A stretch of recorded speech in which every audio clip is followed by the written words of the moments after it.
தேங்காய் சேர்க்காமல் எப்படி வாழைத்தண்டு பொரியல் செய்யலான்றது தாங்க சொல்ல போகிறேன்.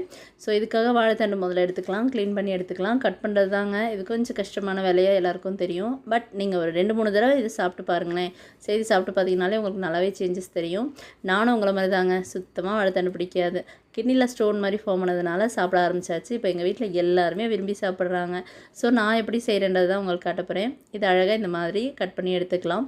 தண்ணியில் போட்டு வச்சுருந்தோன்னா கருப்பாகாமல் இருக்கும். அதுக்கப்புறம் இந்த மாதிரி மிச்சம் மீதி நார் இருந்தாலும் இந்த மாதிரி எடுத்துக்கலாங்க. ஸோ ப்ரெஷர் குக்கரில் போட்டு 3 விசிலுக்கு வைக்க போகிறேன். இதுக்காக நான் ஸ்பெஷலாக ஒன்று எடுத்திருக்கேன், வேர்க்கடலை பவுடர் தாங்க. சூப்பராக இருக்கும்.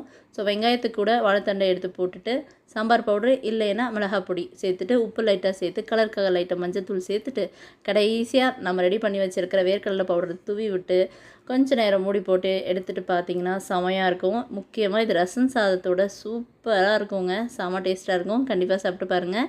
சாப்பிட்டுட்டு எப்படி இருந்ததுன்னு சொல்லுங்கள்.